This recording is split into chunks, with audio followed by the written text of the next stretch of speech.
Okay. हरे कृष्णा। आप सभी भक्तों का आज के भगवत गीता सेशन में बहुत बहुत स्वागत। मैं आशा करता हूँ मेरी आवाज़ आप लोगों तक बराबर पहुँच रही है। और आज का ये भगवत गीता सेशन लेंगे हमारे प्रद्युम्न प्रभु जी। प्रद्युम्न प्रभु का एक छोटा सा परिचय क्लास शुरू करने से पहले। प्रद्युम्न प्रभु जी जो हैं वो हमारे Jagdalpur bank of India bank के ब्रांच मैनेजर हैं। और प्रभु जी काफ़ी समय से भक्ति से जुड़े हुए हैं। पहले ये मुंबई में काफ़ी समय भक्तों के एसोसिएशन में रहे, पूना में एसोसिएशन में रहे। और प्रभु जी का बहुत अच्छा एक भाव है, वो है बुक डिस्ट्रीब्यूशन का। प्रभु जी बहुत ही ऊर्जा के साथ में प्रभुपाद की पुस्तकों का वितरण करते हैं। अपने कार्यक्षेत्र में भी वो कई सारे प्रभुपाद की पुस्तकें रखते हैं ताकि जो भी इच्छुक भक्त है या लोग हैं जो भगवान की शिक्षाओं के प्रति बहुत इच्छुक होते हैं, उनको प्रभु जी प्रभुपाद की पुस्तकें प्रदान करते हैं। इसके साथ साथ और भी लोगों को भक्ति में जोड़ने का निरंतर प्रयास करते रहते हैं। तो हमारा ये परम सौभाग्य है कि आज का भगवत गीता सेशन जो है वो प्रद्युम्न प्रभु जी के द्वारा लिया जाएगा। और प्रभु जी को गीता का काफ़ी अच्छा ज्ञान भी है। मैं कई बार जब मैं कुछ भगवत गीता से रिलेटेड कभी कुछ बताने का प्रयास करता हूँ, त्रुटिवश बता रहा हूँ, तो मैं प्रभु जी से ही गाइडेंस लेता हूँ कि प्रभु जी कैसा रहा, कैसे हम इसको और सुधार कर सकते हैं। तो प्रभु जी मेरे वन ऑफ माय शिक्षा गुरु ऑल्सो। सो मैं प्रभु जी से प्रार्थना करूँगा कि आप आज का ये सेशन आगे बढ़ाएं। और जितने भक्त हमारे साथ कनेक्टेड हैं और भी लोग कनेक्ट हो रहे हैं, तो ये सब आपके श्रीमुख से भगवान की शिक्षाएं सुने और कुछ ज्ञान प्राप्त करें। तो ओवर टू यू प्रभु जी। हरे कृष्णा। हरे कृष्ण प्रभु जी। आवाज आ रही है सबको? आवाज आ रही है? हरे कृष्णा। आ रही है प्रभु जी। हरे कृष्णा। अच्छा, 5 जन प्रभु ने मेरा कुछ ज्यादा ही इंट्रोडक्शन में मतलब महिमा मंदिर में कर दिया है, जिससे मैं काफी बिल्कुल काबिल ही नहीं हूँ। मैं इतने समय से जुड़कर भी मतलब बहुत ज्यादा भक्ति में आगे प्रोग्रेस नहीं कर पाया हूँ। इसलिए ये उसी प्रभुपाद का आशीर्वाद है कि मैं भक्ति से जुड़ा हुआ, नहीं तो कब का मैं बाहर निकल गया रहता भक्ति मार्ग। इसलिए जो भी है भक्त प्रभुपाद का ही आशीर्वाद है हम सबके ऊपर। ठीक है, जैसे कि हम रेगुलर करते हैं प्रभु जी। मंगलाचरण से प्रभु जी थोड़ा लाउड बोलेंगे, थोड़ा अगर लाउड बोलें या स्पीकर को अपने पास रख लें तो it will be more helpful. ठीक है। यस। अभी आवाज आ रही है आपको? हाँ अभी ठीक है प्रभु जी, थैंक यू। ठीक है, तो जैसा कि मंगलाचरण से शुरू करें, जैसा रोज करते हैं हम लोग। यस प्रभु जी। ठीक है, तो मंगलाचरण से शुरू करते हैं। ओम ज्ञानतिमिरान्धस्य ज्ञानाञ्जनशलाकया चक्षुरुन्मिलितं येन तस्मै श्रीगुरुवे नमः। श्रीचैतन्यमनोभीष्टं स्थापितं येन भूतले स्वयं रूपः कदा मह्यं ददाति स्वपदान्तिकम्। वन्देऽहं श्रीगुरुं श्रीयुक्तं श्रीगुरुन् वैष्णवांश्च श्रीरूपं साग्रजातं सकलरघुनाथान्वितं सजीवं साद्वैतं सावधूतं परिगणसहितं कृष्णचैतन्यदेवं श्रीराधा कृष्णपादां सहगणललिता श्रीशाखाविदांश्च।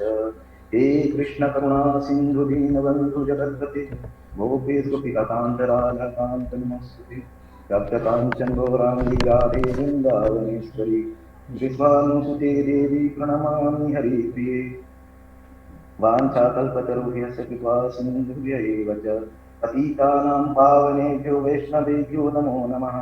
श्रीकृष्ण चैतन्य प्रभु नित्यानंद श्री अद्वैत गदाधर शिवासादि गौर भक्तवृंद।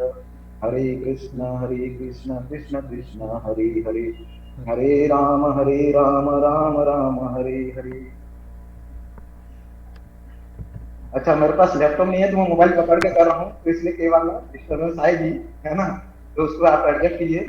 दूसरा नंबर की मुझे कुछ खांसी हो गई है तो मैं मुंह में दवाई लेके बैठा हूँ, तो आप ये मत सोचिए कि प्रभु जी प्रवचन देते थे कि क्या खा रहे हैं, वो दवाई है, बीच बीच में मुझे रस लेना पड़ेगा, लेकिन अब खांसी हो जा रही है मुझे। प्रभु जी आपका वॉइस थोड़ा और क्लैरिटी चाहिए, और जो स्पीड है ना, स्पीड ऑफ वर्ड्स जो उसको थोड़ा कम करें, क्योंकि फास्ट हो जा रहे हैं थोड़ा। अच्छा, अभी आ रही है आवाज क्लियर? हरे कृष्ण। ठीक है प्रभु जी, ठीक है प्रभु जी। हाँ। बस आप प्रयास कीजिए स्पीकर को पास में रखें अपने, और कैमरा को एक जगह अगर स्टेबल रख सकें तो ज्यादा अच्छा होगा प्रभु जी। यस, एक लगा के रखिए। अभी आ रही क्लियर? हाँ अभी मुझे नहीं देगी ना, एक लगा के रखिए, एक ऐसे रहने दीजिए। अभी आ रही क्लियर? हाँ ठीक है। चलेगा? हाँ चलेगा चलेगा प्रभु। गिर भी जा रहा, क्या करें। पहली बार है, थोड़ा सा एडजस्ट करना पड़ेगा सबको, प्लीज, है ना, क्षमा चाहूंगा मैं इसके लिए। तो भगवद गीता शुरू करने से पहले मैं थोड़ा सा, क्योंकि मैं पहली बार कर रहा हूँ, तो मैं थोड़ा सा भगवद गीता के बारे में बताना चाहूंगा। क्योंकि कई सारे लोग जो कृष्ण भावनामृत आंदोलन में आते हैं, कई बार सेंटिमेंटल हो जाते हैं। मैं प्रभुपाद जी का एक बार लेक्चर सुन रहा था, उन्होंने कहा कि जो कृष्ण भावनामृत आंदोलन है कोई सेंटिमेंटल चीज नहीं है, या कोई तथाकथित जो धार्मिक आंदोलन होता है उस टाइप का भी चीज नहीं है, ठीक है ना। ये एक साइंटिफिक आंदोलन है जो कि जीवन की सभी समस्याओं का समाधान करने में सक्षम है। कुछ दिन पहले प्रभु जी और माता जी मेरे बैंक में आए थे, और उनसे जब बात चल रही थी तो उन्होंने मुझसे कहा कि प्रभु जी क्या है ना, कि मैं उनको जब समझाने लगा कि ये इस टाइप की चीजें हम लोग करते हैं और रूढ़िवादिता में हम फंसे हुए हैं, उसे बाहर आके जो शास्त्रों में कहा गया है या जो भगवान ने कहा है उसको पालन करना चाहिए। तो उन्होंने मुझे एक अच्छा रिप्लाई दिया, वो स्कूल के टीचर हैं, we are god caring people not god loving people. मतलब उनका कहने का मतलब ये था कि हम भगवान से डरने वाले लोग हैं, उनसे प्रेम करने वाले लोग नहीं है। लेकिन जो कृष्ण भावनामृत आंदोलन है, जब आप इससे जुड़ते हैं, ये आपको भगवान से डरने से मना करता है, बल्कि भगवान से प्रेम करना सिखा देता है। हम जब नवधा भक्ति की बात करते हैं, नवधा भक्ति में जो अंतिम स्टेज है, श्रवणम कीर्तन में से जो अंतिम जो चीज है, उसमें प्रेमा भक्ति है। हम भगवान के साथ प्रेम की भक्ति, मतलब उनके साथ हम कोई रिलेशन बनाते हैं। ये नहीं कि मतलब हम उनसे डर रहे हैं, वो हमारे साथ ऐसा कर लेंगे, या हमारे साथ उनका कोई लालच नहीं रहता कि भगवान हमें ये दीजिए वो दीजिए, जो होता है ना बिजनेस वाला रिलेशन, कि हमें आप ये प्रदान करें, हमें वो प्रदान करें, ऐसा कोई भी हमारा उनका रिलेशन नहीं रहता है। बल्कि हम एक जो निष्काम भक्ति है, हम वो निष्काम भक्ति कर पाते हैं। अभी एक जो श्लोक है, मैं रिकैप करवाना चाहूंगा जितना भी ये चीजें हैं। अच्छा, भगवद गीता के ऊपर नाम मेरा एक व्यूज है, मैं उस व्यूज को देना चाहूंगा। आप लोगों ने सुना हो स्वाति नक्षत्र में जो पानी गिरता है ना, स्वाति नक्षत्र में जो पानी गिरता है, एक्चुअली भगवद गीता अलग अलग लोग पढ़ते हैं और उन सब की जो थॉट प्रोसेस है वो आपको अलग अलग तरह से ग्रहण करते हैं।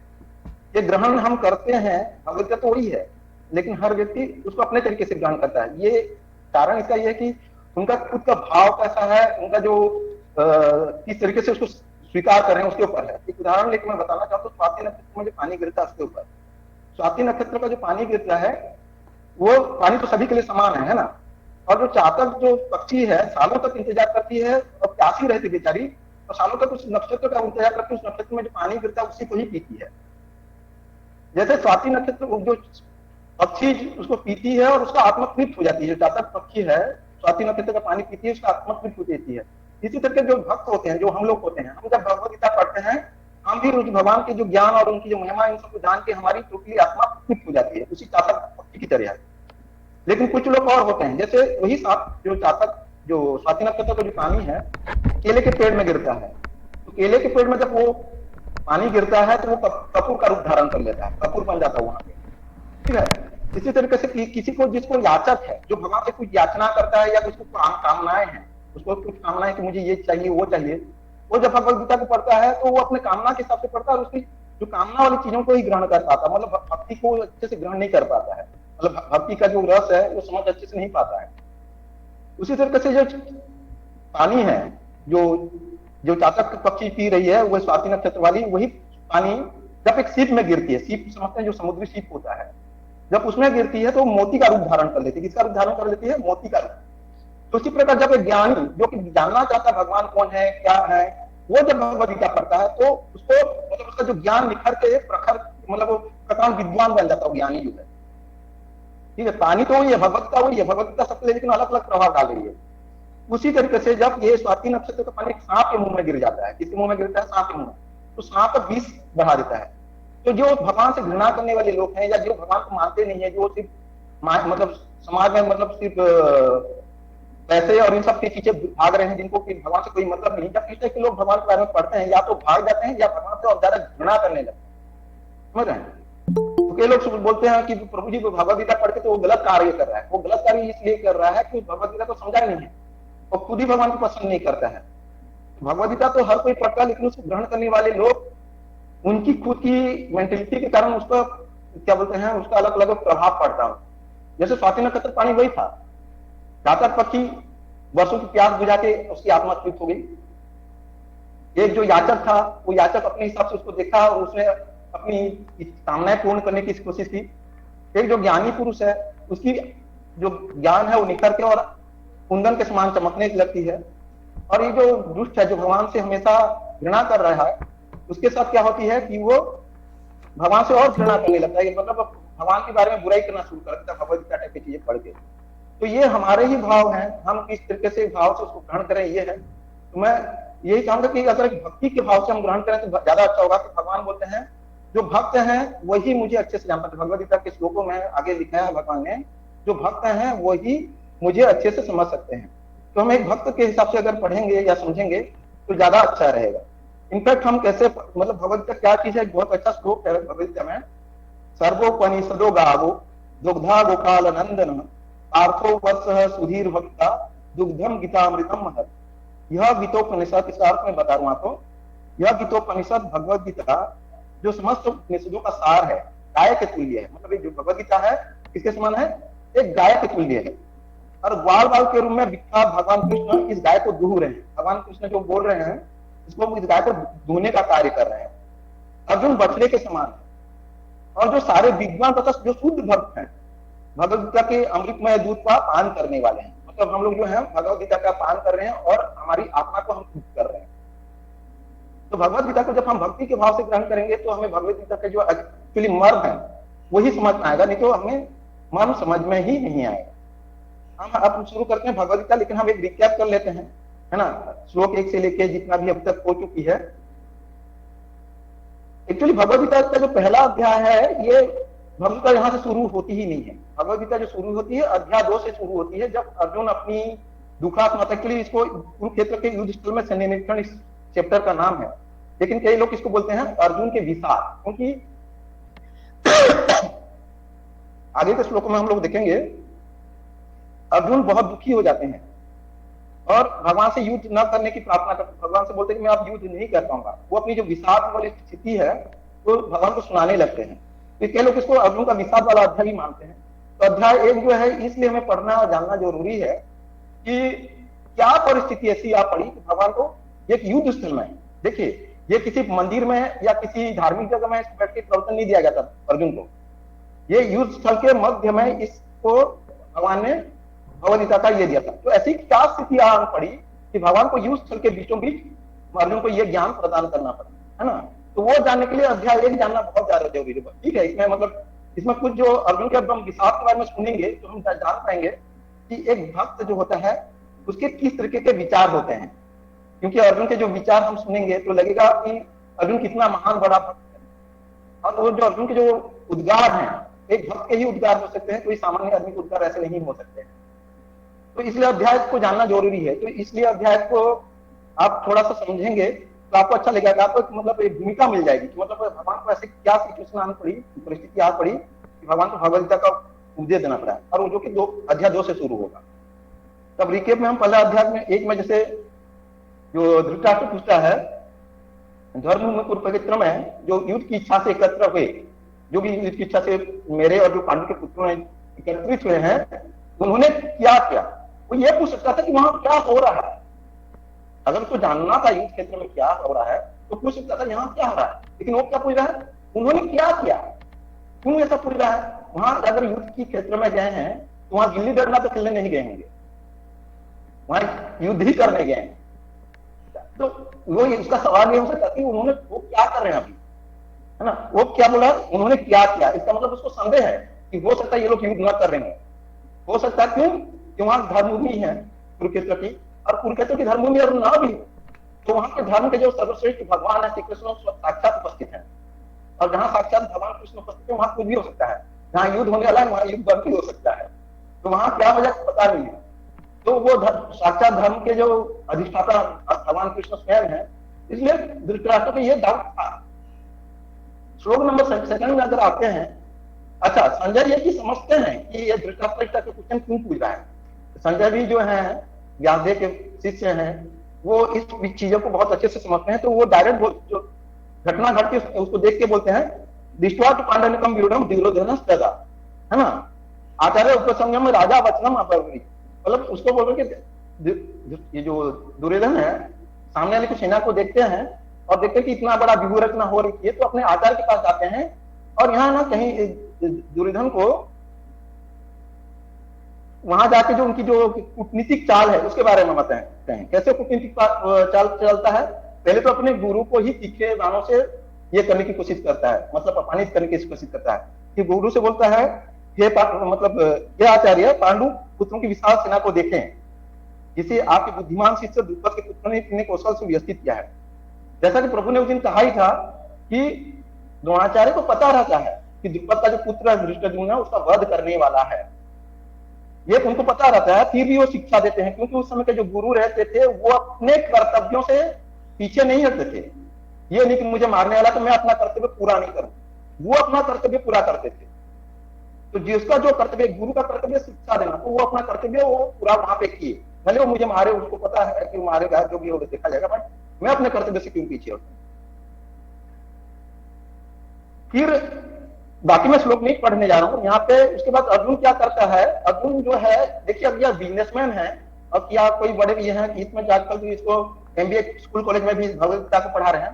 तो इसके जो आगे के श्लोक हैं, श्लोक नंबर 4, 5, 6, इसमें अर्जुन ये जो दुर्योधन करता क्या है? पहले सामान्य सेना की शक्ति के बारे में अपने गुरु को बताता है या अपने सेना के लोगों को बताता है। क्यों? कभी भी आप युद्ध लड़ने जा रहे हैं तो सामने वाली सेना ठीक है वो डरा हुआ है, क्योंकि वो सोचा भी नहीं था कि ये लोग इतनी बड़ी सेना ये लोग भी तैयार कर लेंगे, लेकिन साथ में वो अपनी सेना को आगाह कर देना चाहता, देखिए इनके साथ ये सब है। सामने वाली सेना का सबका विवरण देता है, इनके साथ ये है, ये बड़े धर्म वगैरह फलाना ढिकाना सब कर देता है। करने के बाद फिर ये सोचता है कि मैं सामने वाले को इतनी बड़ी प्रशंसा कर दिया हूँ, कहीं मेरी सेना तो डिमोरलाइज नहीं हो जाएगी। मतलब क्या होते हैं डिमोरलाइज? हिंदी में क्या बोलेंगे प्रभु जी? मतलब हताश बोलेंगे, हताश हताश हताश तो नहीं हो जाएगी इस तरह की सिचुएशन से। मैं फिर वो अपनी सेना के जो बड़े बड़े वीरों हैं उनकी भी वो बारे में बताने शुरू कर देता है। जैसे भीष्म पितामह के बारे में बताता है, दूसरे के बारे और दूसरे लोगों के बारे में बताता है ना। तो यहाँ पे जो इसका जो कल जो आखिरी श्लोक था उसमें यह था कि अन्य च बहवः सूरा मर्दस्य त्यक्त जीविता नाना शस्त्र प्रहरणा सर्वे युद्ध विशारदा।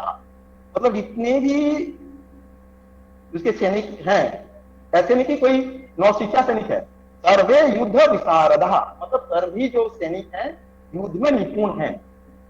दुर्योधन के पास जो स्वयं की जितनी सेना में जितने भी सेना है उसमें कोई नौसिखिया नहीं है, चाहे आप भीष्म पितामह ले लें, चाहे आप द्रोणाचार्य ले लें, चाहे और कर्ण ले लें, ये सब युद्ध में बहुत निपुण है, महारथी है। मतलब एक एक व्यक्ति हजारों लोगों से अकेले लड़ सकने वाला व्यक्ति है।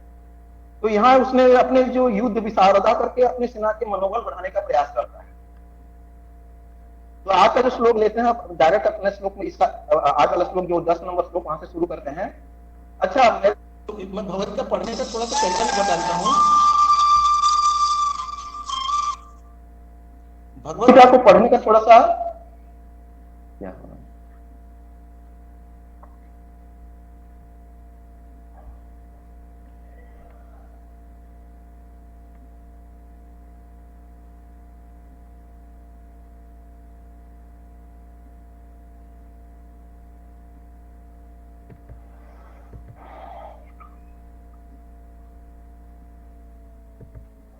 हरे कृष्णा। हरे कृष्णा। यस प्रभु जी। हरे कृष्णा। आवाज आ रही प्रभु जी? हाँ आवाज आ रही है प्रभु जी। ऑफिस से कॉल आ गया था इसलिए डिस्कनेक्ट हो गया था, सॉरी उसके लिए। क्या बीच में मुझे ऑफिस से कॉल आ जाते हैं कभी भी? कोई बात नहीं, कोई बात तो ठीक है। देखिए जब भी आप भगवद गीता पढ़ते हैं ना, संस्कृत के श्लोकों को छोड़ा मत कीजिए। संस्कृत के श्लोक पढ़ने का बहुत अच्छा तरीका यहाँ पे ये है कि देखिए संस्कृत के श्लोक के जस्ट नीचे एक एक शब्द का मीनिंग है। संस्कृत में क्या होता है, 2 3 शब्दों को जोड़ दिया जाता है। हमने हिंदी में पढ़ा था संधि विच्छेद, समझ रहे हैं? जो बड़े बड़े शब्दों को है उनको टुकड़ों में बांटना, जैसे इसमें है। और मेरे साथ आप बोल सकते हैं, अगर आपके पास सामने बुक है तो उसमें हम कैसे तोड़ना है मैं थोड़ा सा इस श्लोक में बताता हूँ तो आपको भी आइडिया हो जाएगा। नीचे जो एक एक शब्द का अर्थ है उसके हिसाब से हम तोड़ सकते हैं। जैसे यहाँ पे स्टार्ट होती है अपर्याप्तम, ठीक है। तत्, अच्छा ये इसमें तद अस्माकम 2 वर्ड है, तत् और अस्माकम। तो तत् अस्माकम ये इनके अर्थ में है। आगे बलम भीष्म अभिरक्षितम, इसमें एक ही वर्ड है भीष्माभिरक्षितम। अगर सिंपल कोई पढ़ना चाहे तो इस में भीष्माभिरक्षितम है, लेकिन उनको तोड़ के पढ़ सकते हैं भीष्म अभिरक्षितम।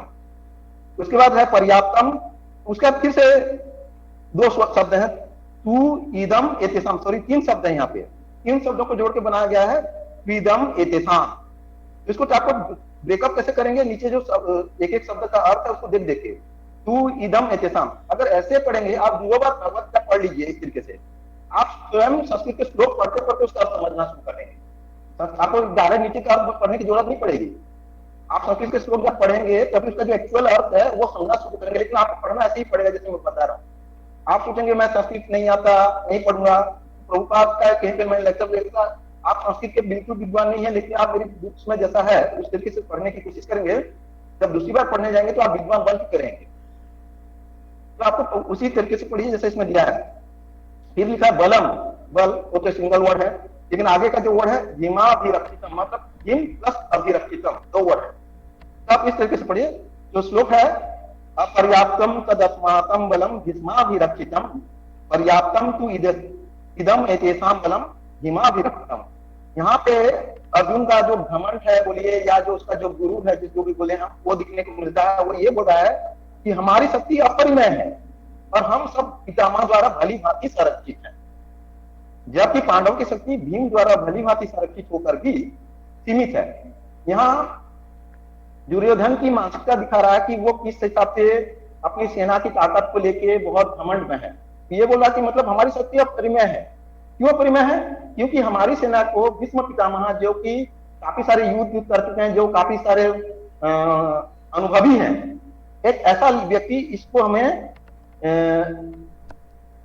संरक्षित कर रहा है, जबकि सामने की सेना भीम कर रहा है संरक्षित। अब उनकी जो शक्ति है सीमित है, समझ रहे हैं, उनकी शक्ति सीमित है। और ये बोला कि जो भीम है उसका मानना है कि एक भीम जो है उतना अनुभवी है नहीं। तो यहाँ उसका घमंड हो रहा है। यहाँ प्रभुपाद ने बहुत अच्छे से लिखा भी है आगे जाके, यहाँ पर दुर्योधन ने तुलनात्मक शक्ति का अनुमान प्रस्तुत किया है। वह सोचता है कि अत्यंत अनुभवी सेनानायक भीष्म पितामह के द्वारा विशेष रूप से संरक्षित होने के कारण उसकी शस्त्र सेनाओं की शक्ति अपरिमेय है। क्योंकि भीष्म पितामह संरक्षित कर रहे हैं, इसलिए उसकी शस्त्र सेनाओं की शक्ति अपरिमेय है। दूसरी ओर पांडवों की सेनाएं सीमित हैं, क्योंकि उनकी सुरक्षा एक कम अनुभवी नायक भीम के द्वारा की जा रही है, जो भीष्म की तुलना में नगण्य है। क्लियर हो रहा है किस हिसाब से तुलना कर रहा है। और सबसे बड़ी बात है, जो दुर्योधन है हमेशा भीम से चिढ़ा रहता था। चिढ़ा क्यों रहता था? उसको पता ही था आज नहीं तो कल अगर मैं मारा गया तो इसी के हाथों से मारा जाऊं। उसको पहले से पता था, पहले भी कई बार गदा युद्ध कर रखा है ना। हमने देखा होगा महाभारत में भी कि वो आखिर में गदा युद्ध ही चुनता है, क्योंकि वो सोचता है भीम को खत्म किया मतलब सब कुछ खत्म हो जाएगा इनका। भीम और अर्जुन ही उनके डर के मुख्य कारण थे। तो शुरू से भीम से ही डरा रहता था। उसने बचपन में उसको जो 20 वाले फल है जिनको वो देख मारने की भी कोशिश किया था। अगर आपने महाभारत देखा हुआ ठीक से, तो बचपन में उसको 20 वाले जो फल होते हैं ना, आम के फल, वो खा के खिला के उसको मारने का प्रयास करता है। तो हमेशा से दुर्योधन का जो मैन जो शत्रु जिसको सोचता रहता है, भीम को ही सोचता रहता है। तो यहाँ एक उपहास वाला परिस्थिति बताने की कोशिश करा है कि हमारी शक्ति परिमेय है और हम सब भीष्म पितामह द्वारा भली भांति संरक्षित है, जबकि पांडवों की शक्ति भीम द्वारा भली भांति संरक्षित होकर भी सीमित है। समझ रहे हैं? तो अपनी शक्ति को बहुत ज्यादा बढ़ा चढ़ाकर बताने की कोशिश कर रहा है वो। लेकिन वो एक चीज इसमें भूल जाते हैं कि लोग, कई सारे लोग अगर हम समाज में भी देखेंगे जिनके पास तो अपर्याप्त शक्ति, धन, संपन्नता और उस चीज पे इतना घमंड करना शुरू कर देते हैं कि वो भगवान को ही छोड़ देते हैं। समझ रहे हैं? यहाँ पे ये नहीं समझ पा रहा है दुर्योधन कि ठीक है मेरे पास भीष्म पितामह है और भी बड़े बड़े योद्धा हैं, लेकिन जो सर्वेश्वर भगवान है वो तो धन के साथ खड़े हैं, वो तो अर्जुन के पक्ष में है। वो ये चीज की गलती कर जाते हैं, भगवान को ही नेग्लेक्ट कर जाते हैं। अगर वो भगवान को ध्यान रखता है तो कभी भी इस तरीके के जो सिद्धांत हैं वो कभी बोलता ही नहीं। तो इसलिए बोल पा रहा है, वो शायद भगवान को ध्यान ही नहीं दे रहा कि सामने भगवान भी है। और अपनी शक्ति को लेकर वो तुलनात्मक चीज प्रस्तुत कर रहे हैं यहाँ पे। ये वाला श्लोक क्लियर हुआ ना आपको? मतलब ये तुलनात्मक है कि भाई हमारी शक्ति अपरिमेय है। क्यों? क्योंकि इसको एक अनुभवी नायक जो भीष्म है वो इसको संचालन कर रहे, संरक्षित कर रहे हैं, जबकि जो सामने का जो है सेना भीम संरक्षित कर रहा है, जो कि कम अनुभवी है और उनकी शक्ति जो है सीमित है, क्योंकि उनका सेना की संख्या कम ही थी उनके रिस्पेक्ट में। तो भी एक बात थी। दूसरी बात, भीम कम मतलब युद्ध में उतना निपुण नहीं था, मतलब क्या बोलना चाहिए, अनुभवी नहीं था जितना भीष्म पितामह थे। अब आते हैं अगला श्लोक पे। अयनेषु च सर्वेषु यथाभागम अवस्थितः भीष्मा एव अभिरक्षन्तु भवन्तः सर्व एव हि। अभी देखिए उसने भीष्म पितामह की मतलब बड़ाई कर दी। भीष्म पितामह की क्या बड़ाई की कि भाई हमारी सेना जो है अपरिमेय है। क्यों अपरिमेय है? क्योंकि इसको संरक्षित भीष्म पितामह कर रहे हैं। अब भीष्म पितामह की इतनी बड़ी मतलब उनका महिमा मंडन करता है, बाकी सैनिक का आपको लगेगा यार ये तो हमें कुछ समझ ही नहीं रहा है, मतलब सब कुछ भीष्म पितामह है इसके लिए। तो इसलिए वो बाकी सैनिकों का मनोबल बढ़ाने के लिए ये श्लोक उसने बोलना शुरू किया। ऐनेषु च सर्वेषु, ऐनेषु मतलब मोर्चों में, जो जहां मोर्चा में लगा वहां पे, ऐनेषु च सर्वेषु यथा भागम अवस्थिता, यथा भागम अवस्थिता मतलब यथा मतलब जो जहां जिस भाग में खड़ा अवस्थित है। भीष्म एव अभिरक्षन्तु, भीष्म को निश्चित रूप से रक्षा करें। भवन्तः सर्व एव हि, आप सबके सब। ठीक है, यहाँ पे उसका अर्थ है अतएव सैन्य व्यूह में अपने अपने मोर्चों पर खड़े रहकर आप सभी भीष्म पितामह को पूरी पूरी सहायता दें। तो क्या बोल रहे हैं जो बाकी सेना को या जो द्रोणाचार्य को? अतएव सैन्य व्यूह में अपने अपने मोर्चों पर खड़े रहकर आप सभी भीष्म पितामह को पूरी पूरी सहायता दें। वो बाकी लोगों का मनोबल भी बढ़ाना चाह रहा है। ये वो दिखाने की कोशिश नहीं कर रहा कि खाली भीष्म पितामह ही है। भीष्म पितामह तो है ही है, लेकिन आप लोग क्योंकि भीष्म पितामह बूढ़े हो चुके हैं, हो सकता है उनका ध्यान किसी एक दिशा में भटक जाए या कुछ ऐसी परिस्थिति आ जाए, तो आप लोग भी भीष्म पितामह को जो है सहायता, पूरी पूरी सहायता चारों तरफ से अपने अपने मोर्चों पर खड़े रहकर दें, ताकि बाकी लोग भी उत्साहित हों। अगर हम दुर्योधन को स्टडी करेंगे तो दुर्योधन भी कोई कम कूटनीतिक नहीं है, वो हर चीज को समझता है। और उसके हिसाब से वो उसका जो हर एक श्लोक आप देखेंगे, देखिए पहले उसने सामने वाली सेना का वर्णन किया, शक्ति का, ताकि हमारे सेना उनकी सेना को पता चल जाए कि भाई सामने वाले की सेना में ये सब ताकत है और उससे हमें कैसे समझना है। फिर उसने अपनी शक्ति का ये बारे में बताया। क्यों अपनी शक्ति का नहीं बताया? क्योंकि मेरी सेना हतोत्साहित ना हो जाए, तो अपने शक्ति के बारे में बताता है।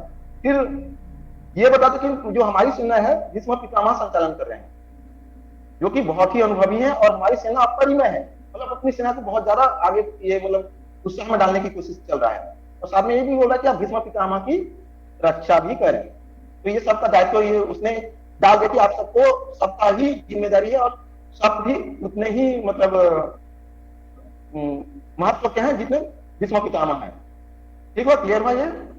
अतएव सैन्य व्यूह में अपने अपने मोर्चे पर खड़े रहकर आप सभी भीष्म पितामह को पूरी पूरी सहायता दें। ये बाकी लोगों को बता रहा है। अगला श्लोक, तस्य संजनयन् हर्षं कुरु वृद्ध पितामह सिंहनादं विनोद्य शंखं दद्मो प्रतापवान।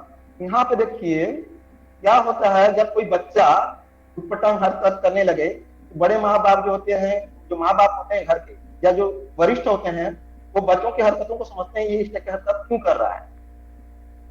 भीष्म पितामह इस सेना में सबसे वयोवृद्ध है, वो समझ रहे हैं कि जो दुर्योधन मेरी प्रशंसा क्यों कर रहा है या इस तरह की जो नीतिक चाल क्यों चल रहा है, वो समझ रहे हैं, वो समझते हुए जान रहे ये सब ये क्या कर रहा है। इसलिए उसकी संजनयन मतलब उसके जो उस हर्ष को बढ़ाने के लिए उन्होंने अपना संग बजाया। समझ रहे हैं, यहाँ लिखा तस्य मतलब दुर्योधन का, संजनयन हर्षम मतलब हर्ष को बढ़ाने के लिए कुरु वृद्ध पितामह, पितामह जो कि कुरुओं के सबसे जो वृद्ध हैं, सिंहनादम विनोद्य मतलब सिंह के समान जो गर्जना करने वाली अपना शंख को बजाया। डायरेक्ट इसमें अर्थ है, तब कुरुवंश के वयोवृद्ध परम प्रतापी एवं वृद्ध पितामह ने सिंह गर्जना की सी ध्वनि करने वाले अपने शंख को उच्च स्वर से बजाया, जिससे दुर्योधन को हर्ष हुआ, है ना। तो उनको पता है भीष्म पितामह को मैं अगर बजाऊंगा तो इसको हर्ष होगा, इसको लगेगा कि मैं भी पूरी तरीके से तैयार हूं। तो वो अपने पोते को ये बताना चाह रहे हैं कि ठीक है, तू जो बोला ठीक है और मैं तेरे साथ खड़ा हूं। उनको पता है इस शंख के जो सिंह गर्जना की ध्वनि के साथ एक चीज और भी वो बताना चाह रहे हैं कि मुझे लेकिन युद्ध में जीत की आशा नहीं है, लेकिन फिर भी ठीक है, तू मेरी इतनी मतलब प्रशंसा किया, ये सब किया, इसलिए उसकी जो हर्ष है उस हर्ष को बढ़ाने के लिए भीष्म पितामह ने जो सिंह गर्जना की जो उनकी शंख है, एक्चुअली भीष्म पितामह कोई साधारण व्यक्ति नहीं है। उन्होंने कई जहां भी युद्ध लड़े हैं हर युद्ध को उन्होंने जीता है। वो स्वयं सिंह के समान है, और वो जो स्वयं सिंह के समान है उनकी जो पर्सनैलिटी है, उस पर्सनैलिटी के हिसाब से उनकी जो गर्जना है शंख बजाने की, वो भी वो सिंह के समान ही है। तो इस तरीके से जो आज का जो 3 श्लोक है, समय भी खत्म हो रहा है, तो ये तीनों श्लोक को हम यहाँ खत्म करते हैं। आगे भी जो श्लोक है ये जो अलग अलग संघ बजा रहे हैं उसके ऊपर है। तो आप लोगों को इसमें पूछना है तो आप पूछ सकते हैं। हरे कृष्ण प्रभु जी।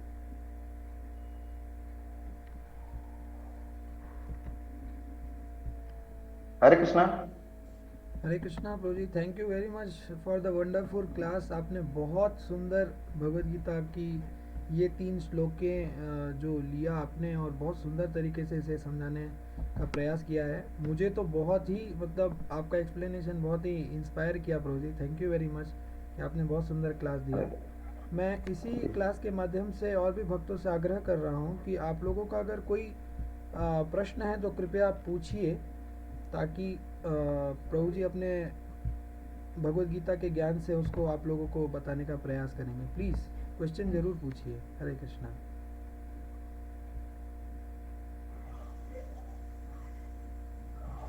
ठीक है, कोई प्रश्न शायद है नहीं आज, तो क्लास में ही समाप्त करते प्रभु जी। वैसे भी इसमें कुछ पूछने लायक है भी नहीं, क्योंकि सिंपल चीजें हैं, वही युद्ध के बारे में बताया गया है। और लास्ट में जो भीष्म पितामह ने जो अपना शंख बजाया, आगे भी जो कल के भी किस लोग आएंगे वो अलग अलग तरह के शंखों के बारे में है।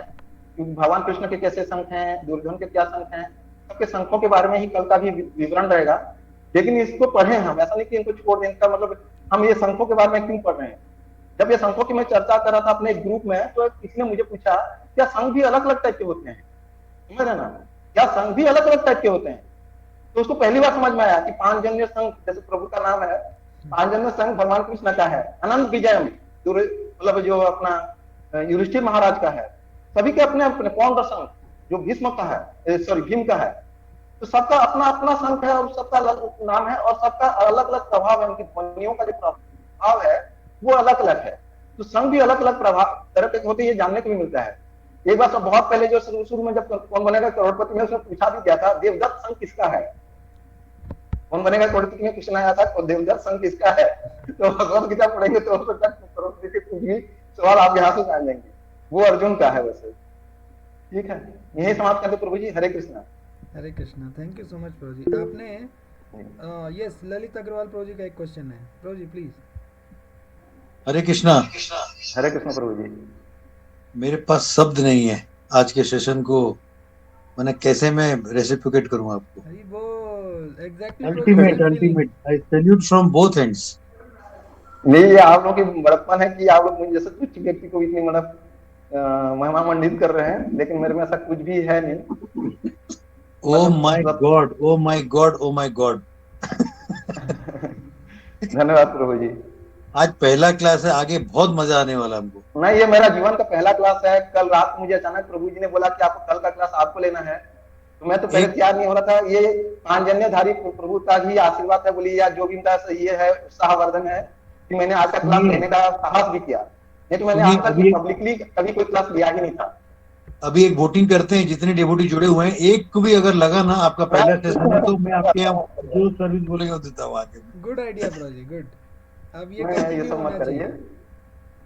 क्या वी हैव सुपर पावर्स। हाँ भगवान, आप देखिए ना भगवान किस तरीके, देखिए हिडन टैलेंट प्रभु अभी तक हमको पता नहीं था कि प्रभु कितना अच्छा क्लास ले सकते हैं। Oh my God. हाँ, तो मैं तो आज के सेशन के माध्यम से मैं तो सभी भक्तों से आग्रह करूंगा और प्रभु जी से भी रिक्वेस्ट करूंगा कि आप प्लीज ये जो रस आपके अंदर भगवत गीता की है ना, ये रस हमें प्रदान कीजिए। ओ सीरियसली प्रभु जी, मतलब इट इज अमेजिंग। ठीक है, आप लोगों की बड़प्पन प्रभु जी। ठीक है, तो बहुत बहुत धन्यवाद आपका। आपने बहुत सुंदर आपने ये जो स्वाति नक्षत्र के जल, वर्षा के जल का जो उदाहरण दिया, इट इज मतलब अमेजिंग। ये चीज मतलब भगवत गीता को किस तरीके से ग्रहण करना है, और ये जो आपने बताया ये बहुत बहुत ही अद्भुत था प्रभु जी। ये तो हमारे लिए भी मतलब आई ओपनिंग थॉट, मतलब एग्जाम्पल है। तो आप दोनों मिलके इसको बहुत हाइट पे ले जाएंगे, हमको सबको पूरी उम्मीद है। जी प्रभु जी, नाम भी चाहते हैं जगदलपुर इसको बहुत ऊपर तक जाए, आगे जाए, और भगवान का आशीर्वाद है तो अगले 1-2 साल में यहाँ मंदिर बने। मेरी पूरी दिल्ली इच्छा है। मैं आज तक जितने जगह घुमा, मैं मंदिर बने ऐसा कहीं सोचा नहीं था। पता नहीं जगदलपुर आने के बाद, यहाँ के वातावरण देखने के बाद पहली बार मैं पागल हो रहा हूँ कि यहाँ मंदिर बने, क्योंकि मुझे यहाँ रहना नहीं है। मुझे हो सकता है ट्रांसफर भी कर दें, 12 साल में पहले ट्रांसफर कर दें। आपके आने से हम लोगों को फंड्स की तो कमी नहीं होगी, डायरेक्टली बैंक ऑफ इंडिया हमारे साथ है। हरी बोल। जी okay, thank you very much. हरे कृष्ण। सभी हरे भक्तों कृष्ण का प्रभु जी, बहुत बहुत धन्यवाद। धन्यवाद कि आप लोग इसी उत्साह के हरे साथ जुड़ कृष्ण। रहे हैं और भगवत गीता का ज्ञान प्राप्त कर रहे हैं। हम सभी प्रद्युम्न प्रभु का जोर से हरे कृष्ण महामंत्र बोलकर धन्यवाद करेंगे सभी। हरे हरे कृष्णा। कृष्णा हरे कृष्णा हरे कृष्णा कृष्णा हरे हरे कृष्णा हरे कृष्णा कृष्णा हरे राम हरे हरे। राम हरे राम राम हरे राम राम हरे राम हरे। राम हरे थैंक यू हरे। वेरी मच प्रभु ji, thank you so much. जगत हरे गुरु शिला thank you Prabhupada very much. की जय। जय thank you very much, all in capital letter. हरी बोल। ओके, थैंक यू, धन्यवाद। जय